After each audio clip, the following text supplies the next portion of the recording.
देखिए आपका पिछले लेक्चर में 203 तक पढ़ाया गया था। अब आइए अध्याय सीआरपीसी का 16 चला जाए 16 मजिस्ट्रेट के समक्ष कार्यवाही का प्रारंभ किया जाना। जहाँ तक अध्याय 16 की बात है, आपका कांग्निजेंस के बाद आपका अब मजिस्ट्रेट कार्यवाही आगे बढ़ाते हैं। तो कांग्निजेंस के बाद क्या होगा?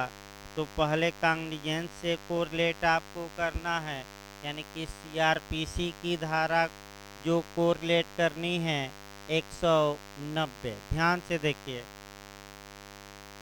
सीआरपीसी की धारा 190 1A के तहत कंप्लेंट पर परिवाद ले सकता है मजिस्ट्रेट। बी के तहत उसे बताया गया है कि पुलिस रिपोर्ट पर, और सी के तहत स्वयं के ज्ञान पर या अन्यथा, अन्यथा का मतलब किसी की शिकायत पर या किसी व्यक्ति द्वारा दी गई सूचना पर। अब देखिए ध्यान से आपका करना क्या है। चाहे मजिस्ट्रेट आपका परिवाद पर संज्ञान ले या पुलिस रिपोर्ट पर ले या स्वयं के ज्ञान पर या अन्यथा, कांग्निजेंस के बाद जो कार्यवाही की जाती है वह आपका सीआरपीसी के चैप्टर 16 में दी गई है। तो कांग्निजेंस के बाद अभियुक्त को तलब किया जाता है, अभियुक्त को बुलाया जाता है, अभियुक्त के विरुद्ध आदेशिका जारी की जाती है, आपका आदेशिका जारी की जाती है। और ऐसी दशाएं कि फिर एक बार देखिए, चाहे कंप्लेंट पर परिवाद संज्ञान लिया जाए या आपका पुलिस रिपोर्ट पर लिया जाए या स्वयं के ज्ञान पर लिया जाए, तीनों दशाओं में यह चैप्टर अप्लाई करेगा। और संज्ञान के बाद जो पहली कार्यवाही होती है वह तलब किया जाता है अभियुक्त को, अर्थात अभियुक्त के खिलाफ आदेश का जारी की जाती है। तो अभियुक्त के खिलाफ आदेश का जारी की जाती हैं। तो इसके लिए क्या प्रावधान है? तो आइए 204 देखा जाए। पहली धारा, ये भी काफ़ी महत्वपूर्ण धारा है, आपका आदेशिका का जारी किया जाना। देखिए आपका धारा 204, यदि किसी अपराध का संज्ञान करने वाले मजिस्ट्रेट की राय में कार्यवाही करने के लिए पर्याप्त आधार हैं, इसका मतलब ये हुआ कि मजिस्ट्रेट ने 190 के तहत किसी अपराध का कांग्निजेंस लिया और उसे लगता है कि कार्यवाही किए जाने के लिए सफिशिएंट बेस हैं, तो मामला समन मामला प्रतीत होता है, तो वह अभियुक्त की हाजिरी के लिए समन जारी करेगा। यहीं से आपको गवर्न करना है। यदि कांग्निजेंस के बाद मजिस्ट्रेट को ये लगता है कि जिस अपराध का हमने कांग्निजेंस लिया है यह समन मैटर है, समन मामला है, तो कौन मामले समन मामले माने जाएंगे, इसका निर्धारण सीआरपीसी की धारा 2W से होगा। 2W में बताया गया है कि ऐसे मामले जो अपराध से संबंधित हैं और जो वारंट मामले न हो, अर्थात ऐसे मामले जिसमें दंड 2 वर्ष का कारावास हो या 2 वर्ष से कम का कारावास का दंड हो या केवल जुर्माना हो, समन मामले माने जाएंगे। और यदि मजिस्ट्रेट को ये लगता है कि जिस अपराध का हमने कांग्निजेंस लिया है वह समन मामला है, तो अभियुक्त को हाजिर कराने हेतु 204 के तहत समन जारी करेगा। लेकिन यह विधि का पूर्ण नियम नहीं है। आपका सीआरपीसी की एक धारा यहाँ कोरिलेट करके पढ़ना है 87। याद रखिएगा कौन सी धारा, 87। यदि मजिस्ट्रेट उचित समझे तो समन के बदले या समन के स्थान माने समन के बदले या समन के स्थान पर अर्थात समन के अतिरिक्त गिरफ्तारी का वारंट कुछ दशाओं में जारी कर सकता है।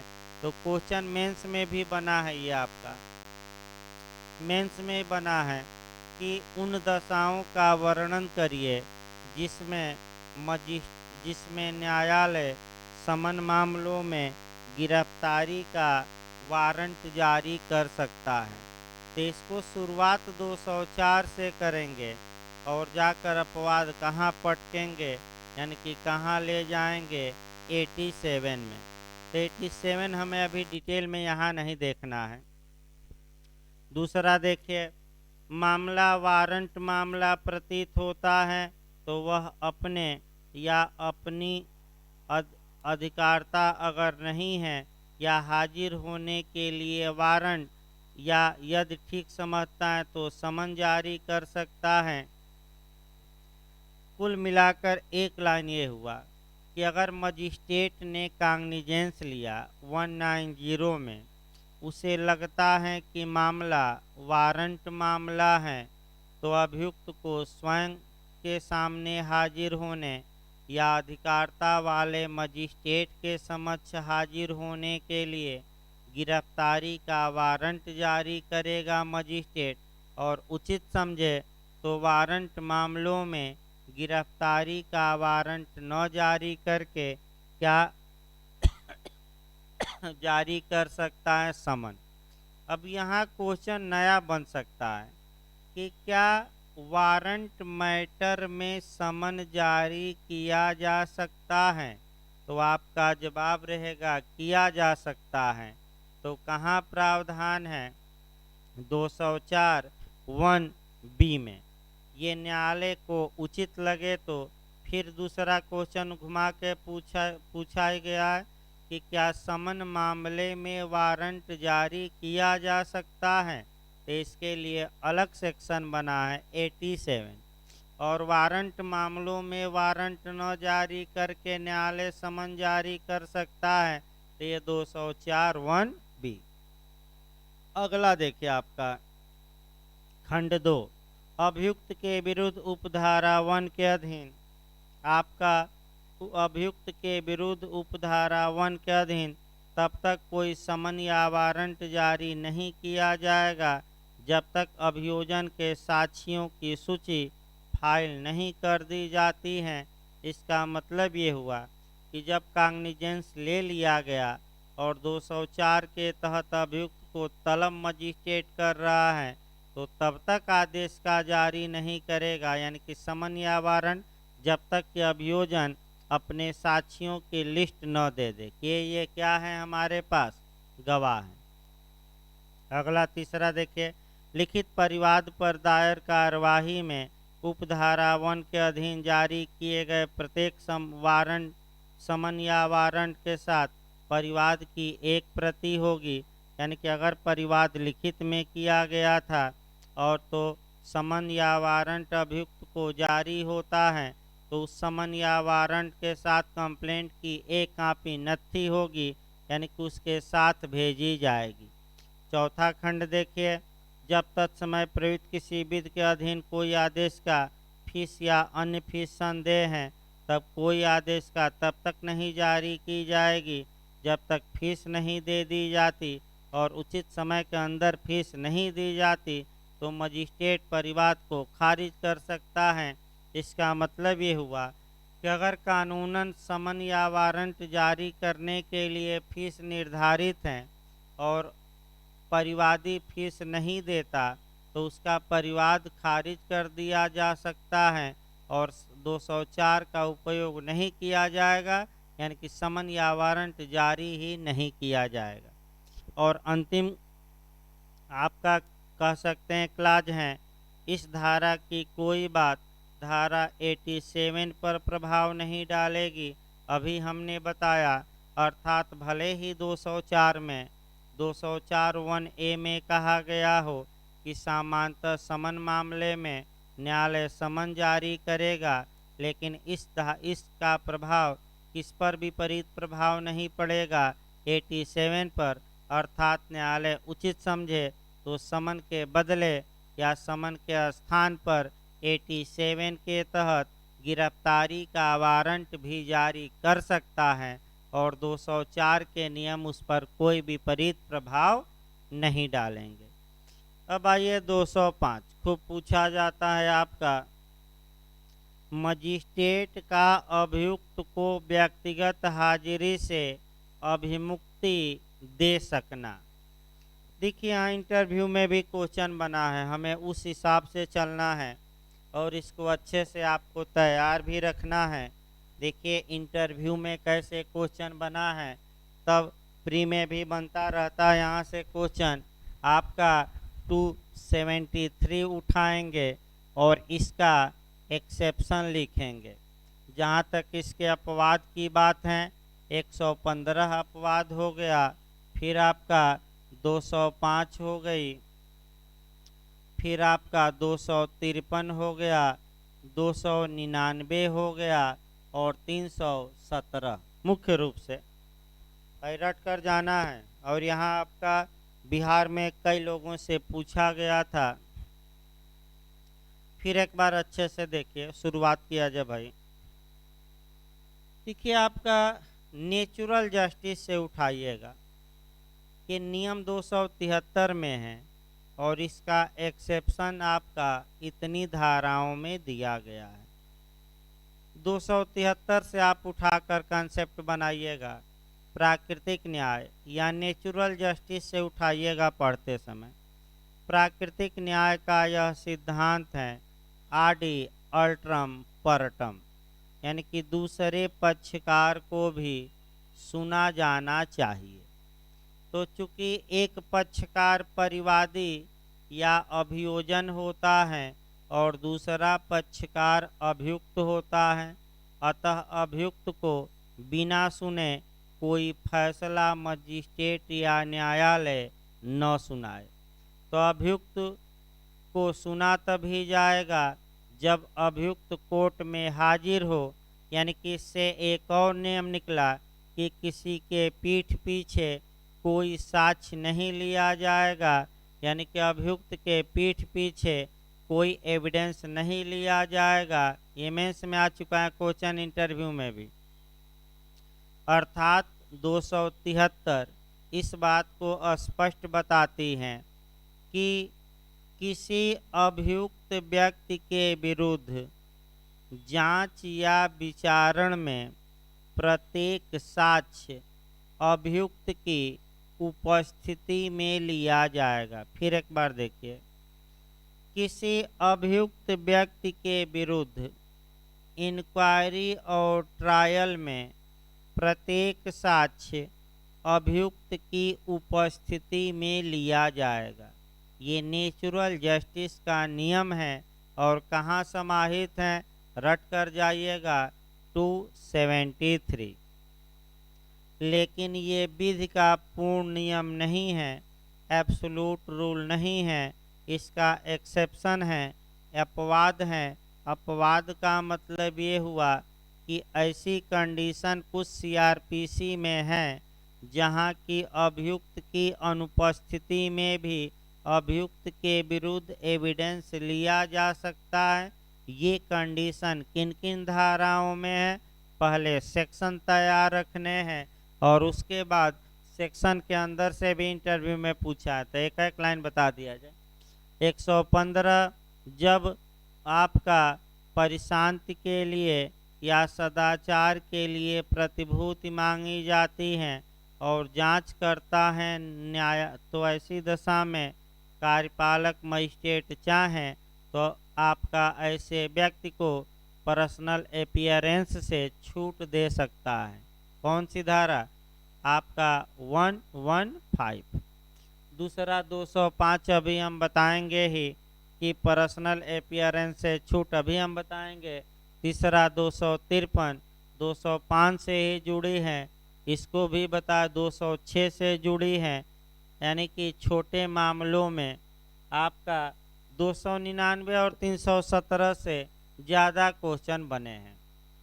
फिर एक बार देखिए 299 से क्वेश्चन बना है और इंटरव्यू में बिहार जे में बना था कि बताइए यदि अभियुक्त फरार हो जाता है और जल्दी पकड़े जाने की संभावना न हो तो क्या होगा।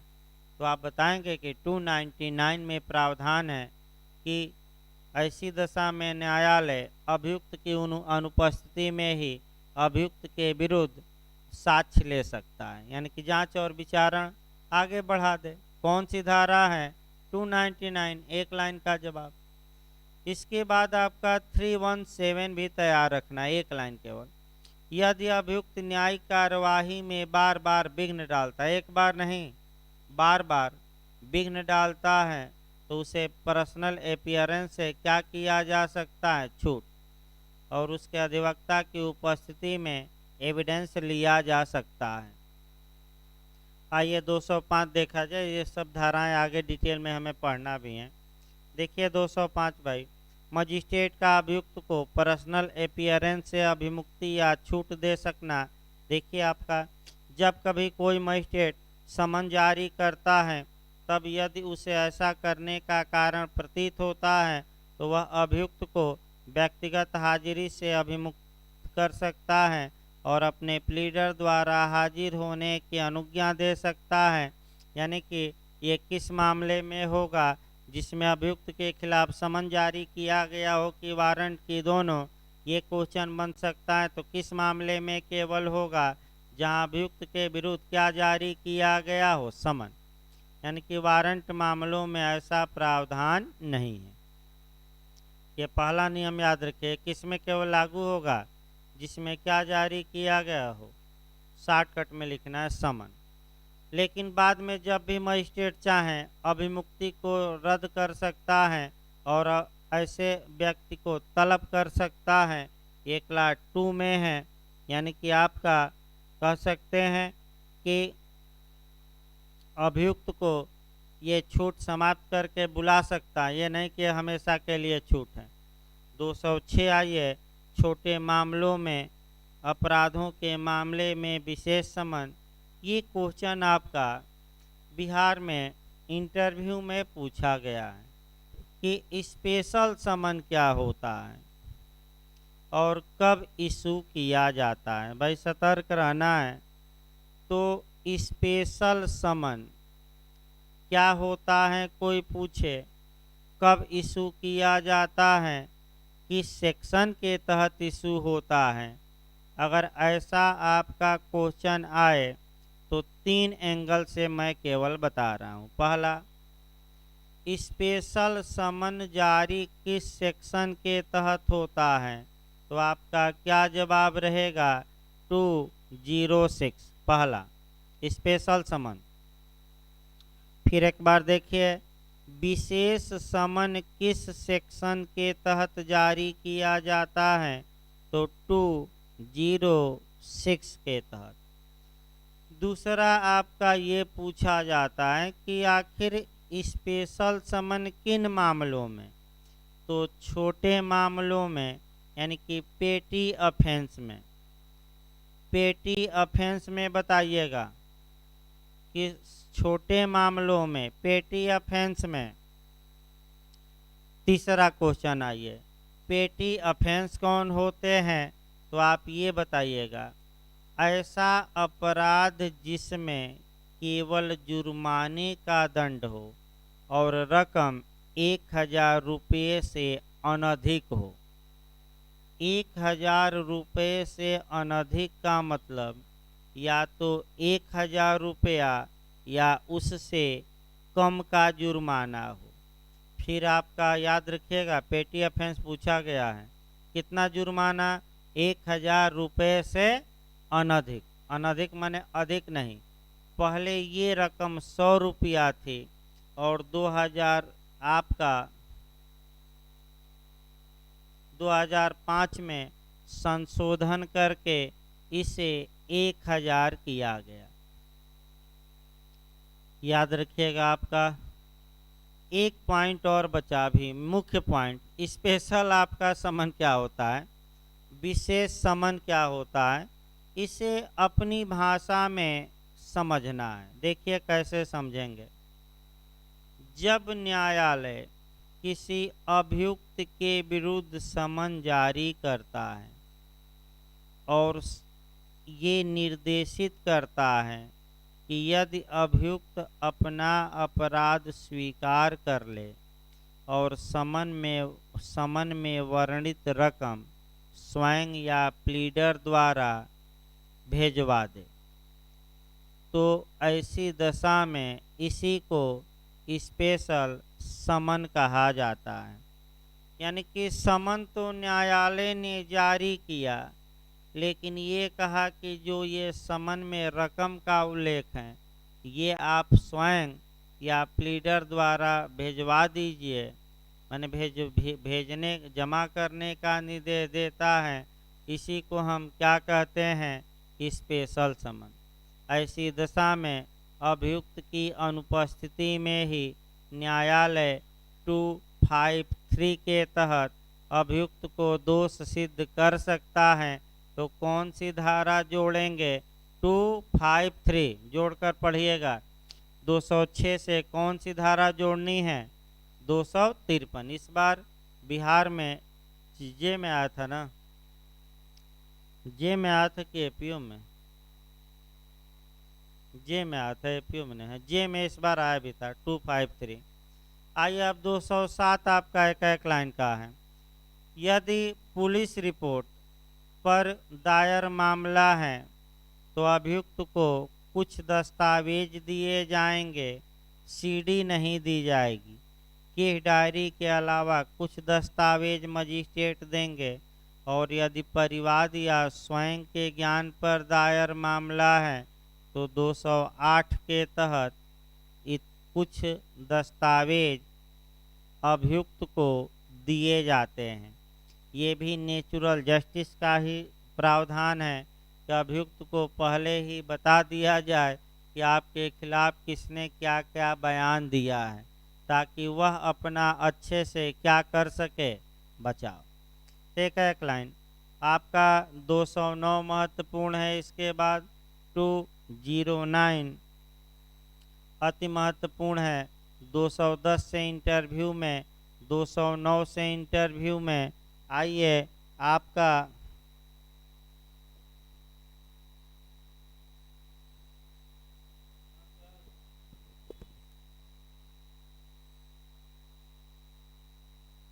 देखिए आपका 209 से ज़्यादा क्वेश्चन बने हैं।